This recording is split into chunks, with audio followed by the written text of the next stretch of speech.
Welcome all, I'm EyeofSol. I have only one rule here. If it's animated, I'll comment on it. Any hardcore fan of cartoons probably knows who Genndy Tartakovsky is.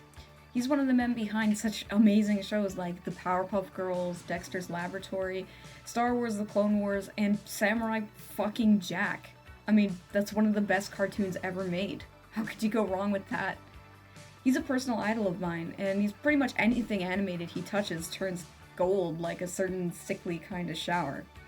I haven't heard about any of his new projects for a while, and I was getting a bit disappointed actually.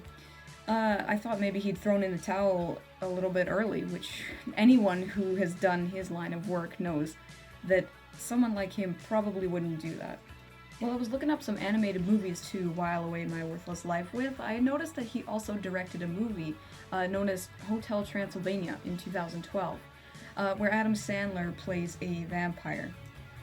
Not only that, but he's also attached to direct the sequel too, coming out this year, 2015.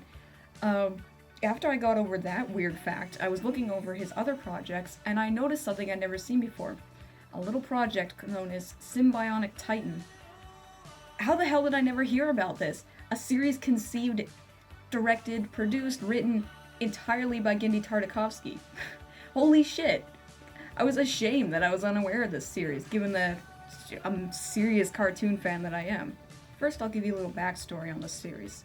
It first aired on Cartoon Network in 2010 and was cancelled after only one season consisting of 22-minute episodes. Well, before I watched it, I felt that maybe this would be good. After all, Samurai Jack ended on such a disappointing note. Maybe having Sym-Bionic Titan end short but sweet was for the best. Was it short? Yeah. Was it sweet? Well, let's give it a look.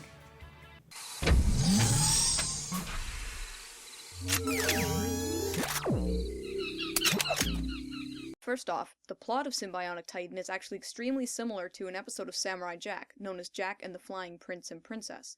Basically, a planet called Gallaluna is attacked by a race of hostile aliens known as the Mutrati, led by a man with two beards named General Modula, a traitor to Gallaluna. The king of Gallaluna sends his daughter Ilana, along with a tight-ass corporal named Lance and a robot named Octus, through a rift gate, which warps them to present-day Earth. Now, General Modula keeps sending Monsters of the Week through the rift gate to try and kill Ilana, so that the Gallalunan resistance will fall and the planet will become his.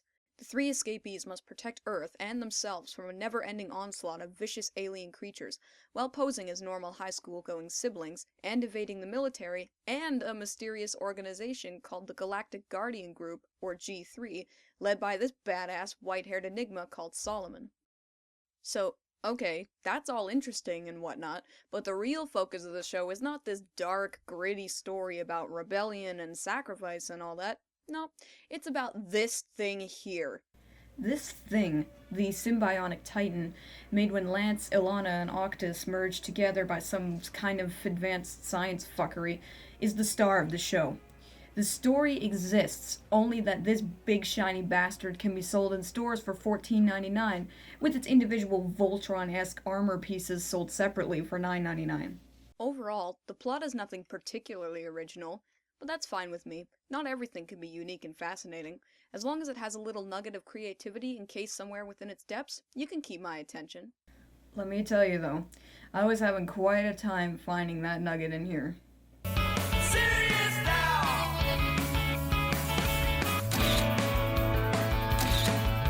By far the weakest part of Sym-Bionic Titan is the characters. It's completely up to personal opinion, and if you disagree with me, that's fine. But I just could not drum up even one shit to give about any of the characters, with a couple exceptions. Lance, the stick-in-the-mud guardian of the free-spirited Princess Ilana, could have been replaced with a pillow with a frowny face drawn on it, and I would have cared just as much about him.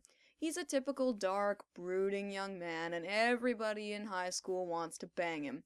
Aloof and cold as a freshly cut slice of salami. He is just not fun. He's not interesting, even though he has a supposedly tragic backstory that barely even qualifies as tragic. Basically, his scientist father creates an experimental rift gate and disappears, most likely dying in the process. Lance is sent to a military school and trains to become the paragon of wet blankets shown in present day. Seriously? That's his backstory? It's told accompanied by dark scenery and deep, dramatic music, but it's just a kid whose father maybe dies and he gets admitted to a badass military school. Now, believe me, I am a lover of drama, and dark, depressing media is my forte. I can sympathize with losing a father early in your life, but really, it's not the end of the world. I can think of a lot of backstories that are far more tragic that don't really seem to affect those characters very much. Now, don't get me wrong, not every character has to be a barrel of sunshine, but you have to have a good reason to be dark and aloof if you want to stop people from thinking you're just a moody asshole. I get that he's supposed to be some kind of badass, crime fighting, monster fighting dude, but I'm not seeing it. I don't see him being badass, I just see him being a whiny little bitch. He only seems to care about himself, even though he appears to be caring about Alana, the person he's supposed to protect. He doesn't really give a shit. He'll sneak out at night to go fight crime, he'll get mad at her, he'll threaten her. He just is not a fun character to be with, and that's disappointing, because he's the main character. He's a complete and utter bore. Moving on. Well, how about Ilana? Is she any better, given that she's a more bright and cheery character than Lance? Somewhat. Yeah, it is nice that Ilana could crack a smile, unlike Lance, but really she just comes off as being more irritating due to the fact that she never shuts up. While I respect that the writers didn't always go for the easy jokes with her character, like expecting to be treated like royalty by the members of her class or something like that, she's just a typical upbeat female character who always goads her more distant counterpart into joining in on the fun, but it usually ends up in her getting hurt in the process. The whole concept of Alana dealing with her homeworld being quickly obliterated and her people being systematically wiped out is only touched upon once, in a surprisingly good episode. But other than that, she's perfectly content to dick around her school, participating in painfully standard school activities. In her defense, though, her regular armor is way more awesome than Lance's stupid-looking one. Then you got Octus, aka Newton, or aka Mr. Lunas. Octus is by far the best part of the show, for numerous reasons. Octus is a supposedly one-of-a-kind humanoid robot that aids Lance and Alana in protection, as well as being the core that forms the Sym-Bionic Titan. Octus has all kinds of sweet powers, such as super speed, hyper-intelligence, camouflage, and super strength. But his most interesting power by far has to be the power to be an interesting fucking character. Octus, disguising himself as Newton, a nerd who looks like Wreck-It Ralph dressed in AVGN attire, isn't really conflicted about the war on Galiluna or the constant battles on Earth. He's much more interested in just studying human beings, which is a simple goal that he seems to kind of just do in the background.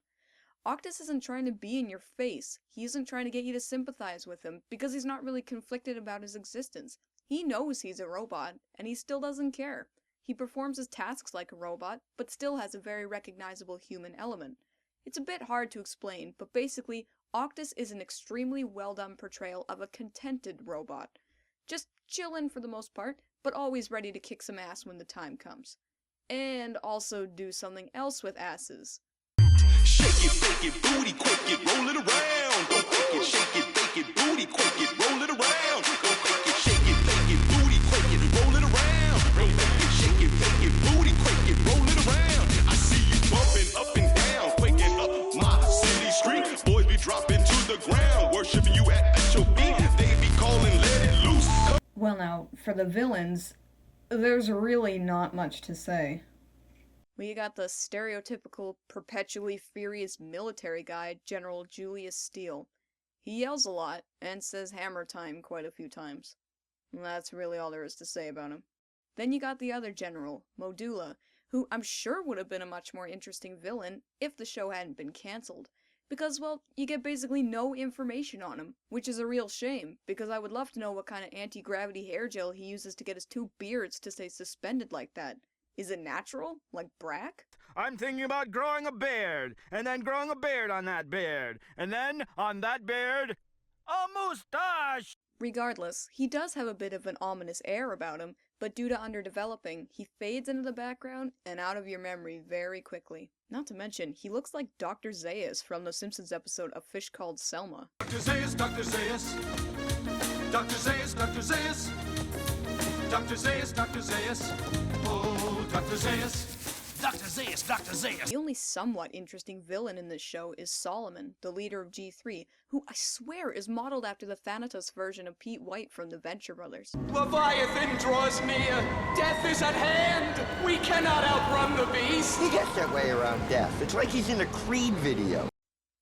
Well, anyway, he's just another example of a cold, mysterious villain with a vague goal that, like General Modula, never gets fully explained due to early cancellation.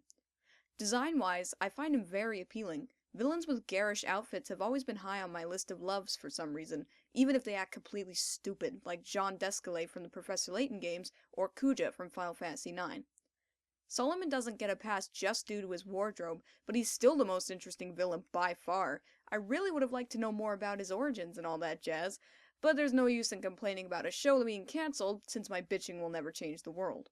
Well, now that that's all out of the way, let's talk about the good and bad things about the show itself. These ice sticks are amazing. Who knew the combination of chemical sugar and water could be so delightful? We've already established that the characters themselves are nothing special, bordering on being completely bland, but the overall style of the show is very appealing. It has that clean, slanty style of animation that Samurai Jack had, just more modernized, and I find that very appealing. But some of the close-up shots of people's faces look strange from time to time. Some of the imagery in the show is just downright unsettling, like the episode Shaman of Fear, which is full of creepy images that I'm sure some of the next generation of adults will be describing to therapists one day. The atmosphere in some of the episodes is fantastic, and again has that Samurai Jack feel to it that I just can't get enough of. It's not something I can really describe very well, it's just something you have to experience yourself.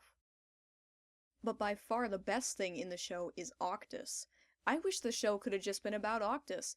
None of this Titan bullshit, no Lance or Ilana, or no Monsters of the Week, or none of that interplanetary warfare. Just Octus being Octus. That alone would have made this series 1,000,000 times more fun to watch. Every time Octus is on screen, I just crack this big dumbass smile. Like, he just makes my heart smile. He's so sweet and innocent, and yet he's still a badass. He's even funny without trying. He's thoughtful without trying. He's just fun to watch, and to be with. When Octus dies after having his energy sucked away by some unexplained energy-sucking thing, I was genuinely upset. Not only because Octus was dead, but because that meant that Lance and Ilana had to carry the show, which actually wasn't as horrible as I thought it would be.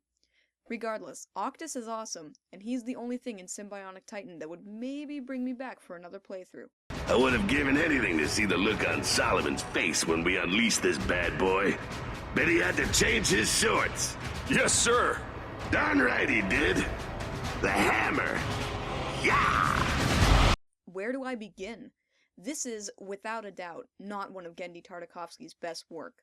There's just way too much pointless shit that eats up the running time, such as focusing on Lance's enjoyment of cars and playing in a shitty high school band.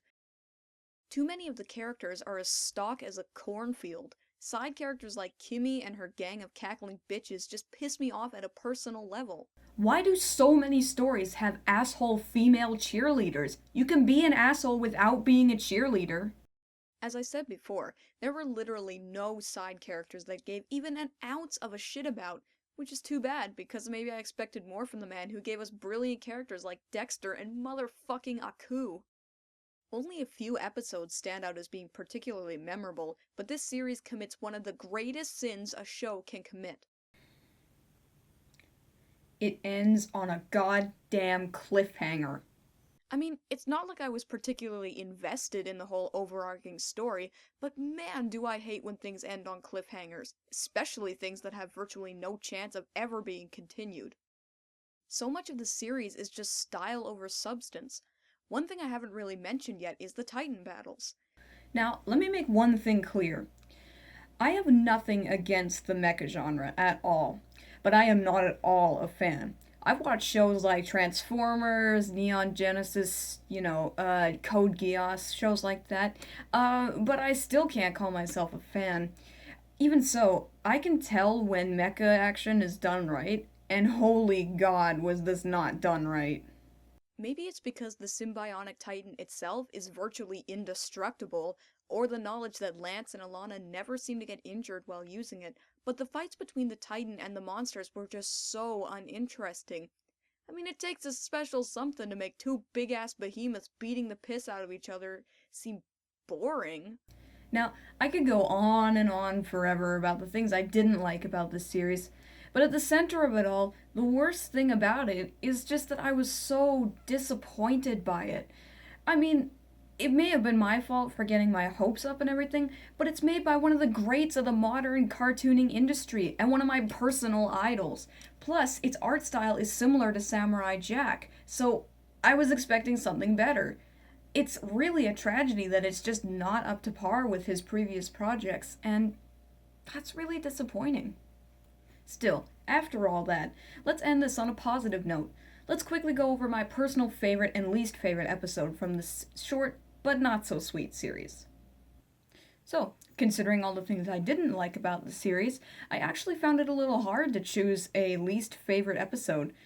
However, I believe it has to be Roar of the White Dragon. In this episode, Lance discovers that Earth cars kick ass and races some street racing gang asshole named Mark Chan. Basically, it's Fast and the Furious. If I wanted to watch Fast and the Furious, I'd watch Fast and the Furious. Actually, no, I wouldn't, because I hate racing movies and I hate episodes about cartoons that are about racing. But hey, if you like them, that's fine with me. There's a long-ass sequence where Mark Chan and Lance race, and there's basically no talking in it. I love those long, dialogueless sequences in Samurai Jack, but that was because they were heavily atmospheric, and I actually cared about what Jack was doing. I was just hoping that Lance would crash and blow up the whole time. Definitely the worst of the series. Moving on. Well, despite all my gripes, I actually found it extremely difficult to pick a favorite episode. Not because they suck, but because the episodes that are done well are done very well. Though overall, they are the minority, unfortunately. It was a close call, but the honorable distinction has to go to the episode Family Crisis. In this episode, Lance, Alana, and Octus go to investigate a distress call from Solomon, who is trapped on a space station with an electrical entity that permanently drains the energy of all electronic things. This puts Octus at great risk, and the four of them have to escape from the station while making sure Octus doesn't get caught by the electrical thing and be murdered. The atmosphere of the episode is pretty tense, and reminiscent of movies like Alien and 2001: A Space Odyssey. Plus, most of the bullshit is cut out from the plot for this one episode in particular, and since the three can't form the Titan to solve their problem like normal, they have to solve it as regular people, which is a welcome change. It also gives the cast of characters a chance to show off some of their more dramatic chops, which I think they did well, for the most part. Better than the other episodes, anyway. I mean, look how well they convey the tension of the situation here without uttering a single word.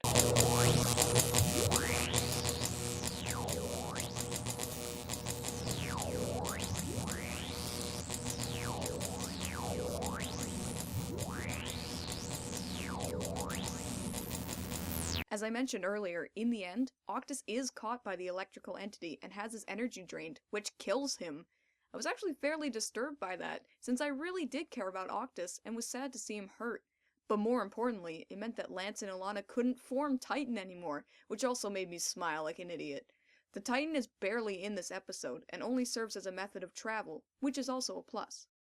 Overall, while this episode isn't perfect, it's definitely the standout in the series, and one of the only episodes I wouldn't mind giving another watch through. One more thing. I'd like to give an honorable mention to a candidate for my favorite episode, I Am Octus. A whole episode where Lance and Ilana shut the fuck up and give Octus the spotlight? Sign my ass up. Now, just keep something in mind here. This is all my personal opinion. And apparently somebody doesn't agree with me. If you don't agree with what I've said here, that doesn't mean I'm right. It just means that this is how I felt while I was watching it. These were my observations. If you feel differently, that's fine with me. Everybody has their own opinion.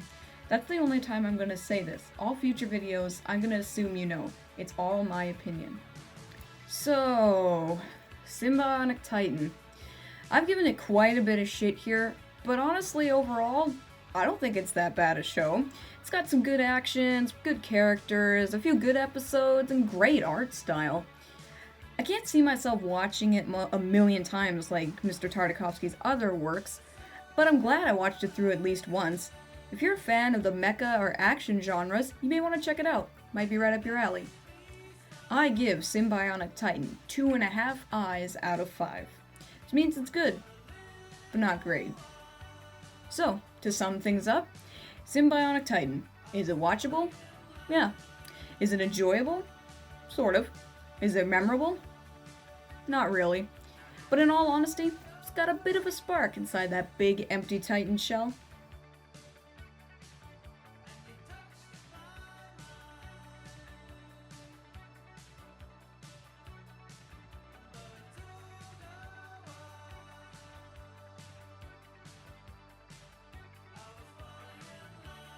Hey, thanks so much for watching the first episode of EyeofSol.